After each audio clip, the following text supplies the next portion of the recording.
Uma outra pergunta bem interessante que tem aqui é, doutor, meu filho fez o exame e deu adenoide de 50%. Nesse caso, é indicado a cirurgia? Daniel, vamos comentar um pouco aí, vamos conversar um pouco sobre essa questão da adenoide, que é uma patologia extremamente frequente aí no consultório da otorrina, e o pneu acaba também pegando. Nesse caso, 50%, 60%, 70%, tem sempre indicação cirúrgica? Como é que surge a indicação cirúrgica? É primeiro importante a gente explicar o que é adenoide, né? Adenoide é um tecido linfático que fica atrás do nariz da gente. A gente não consegue ver olhando por aqui, né? No exame físico comum, tem que ser feito o exame, a videonasolaringoscopia, para enxergar essa região aqui atrás do nariz, certo? Então, a adenoide é um tecido linfático que produz células de defesa e que pode aumentar de tamanho a depender de um quadro infeccioso, por exemplo, certo? E existe uma idade esperada para que tenha esse crescimento. Então, a partir dos 2 anos de idade, é esperado que essa adenoide cresça um pouco de tamanho, e essa fase de crescimento pode durar de 2 a 6, às vezes até 8 anos de idade, depois ela começa a evoluir. Então, ela começa a regredir de tamanho. Então, de modo geral, a gente pode até considerar a adenoide algo até esperado em crianças normais, sem ter nenhum problema respiratório, certo? O problema da adenoide não está só no tamanho, né? Essa paciente perguntou, doutor, mas a adenoide de 50%, vai operar ou não? Só o exame mostrando a adenoide de 50% não é suficiente para eu fechar a indicação cirúrgica desse paciente.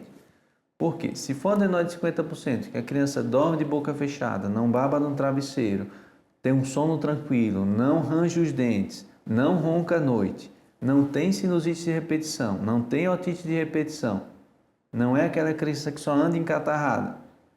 Tem um catarrinho ali da gripe resfriado, com 1 semana, no máximo 2, está resolvido, sem precisar toda hora usar antibiótico.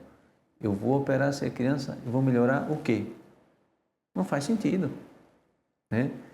Por outro lado, se a criança tem adenoide 50%, ronca à noite, só dorme de boca aberta, baba no travesseiro, baixo rendimento escolar, porque não consegue se concentrar nas atividades no dia a dia, já acorda de manhã indisposto, né?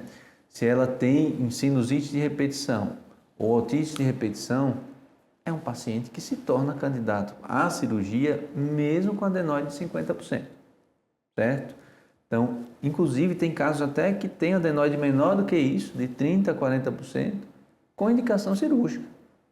Não tem tanto o quadro obstrutivo, mas o que predomina é o quadro de infecção de repetição, que investigou de tudo, tratou refluxo, tratou a parte da rinite alérgica, tratou a asma, tratou tudo, e essa criança continua tendo infecções de repetição. Logo, a gente pensa, tem uma possibilidade do biofilme, que são aquelas superbactérias que ficam inoculadas, né, no tecido adenoidiano, e a partir daí a gente precisa pensar nessa possibilidade para indicar a cirurgia, porque se tirando esse tecido adenoidiano doente, contaminado por esse biofilme, você vai tirar a origem do problema da sinusite e otite de repetição desse paciente. Tá? Então, só retomando, tamanho não é documento.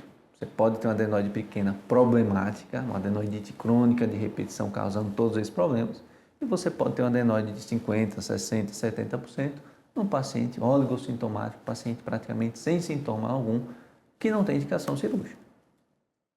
Né? E em relação ainda à adenoide, né, tem muitas, até, eu digo até um mito, né, inclusive dentro de colegas médicos, principalmente pediatras mais antigos, perguntam, doutor, mas eu passei com a pediatra, ela disse que era para esperar até os 5 anos de idade. Isso eu vejo muito no consultório.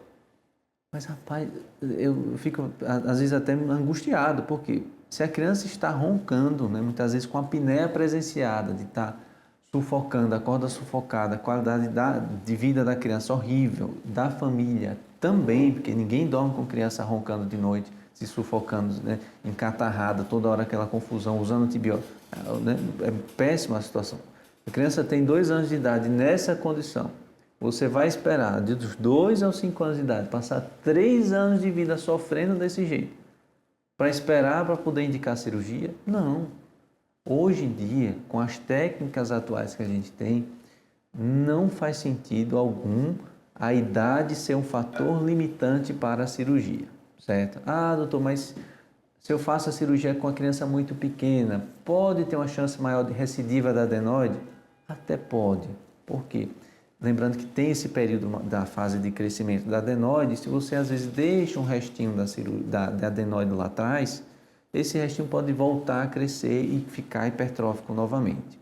Óbvio que com as técnicas atuais da cirurgia guiada por vídeo, né, feita com microdebridador, você consegue visualizar e tirar exatamente aquele tecido que está causando a obstrução lá atrás, principalmente na região de coana, né, que é aquela região atrás do nariz. Dificilmente você vai ter recidiva desse paciente. Dificilmente vai ter recidiva. Só você ter ideia, desde que eu cheguei aqui em Aracaju, já vai completar 6 anos. Eu não tenho nenhum caso meu de adenoide que foi reoperado. Nenhum, é zero.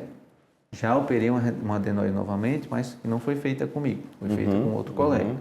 Mas o índice de recidiva com as técnicas atuais reduziram muito, mesmo em crianças pequenas. Então, não faz sentido você limitar o postergar esse sofrimento da criança por conta da idade, certo?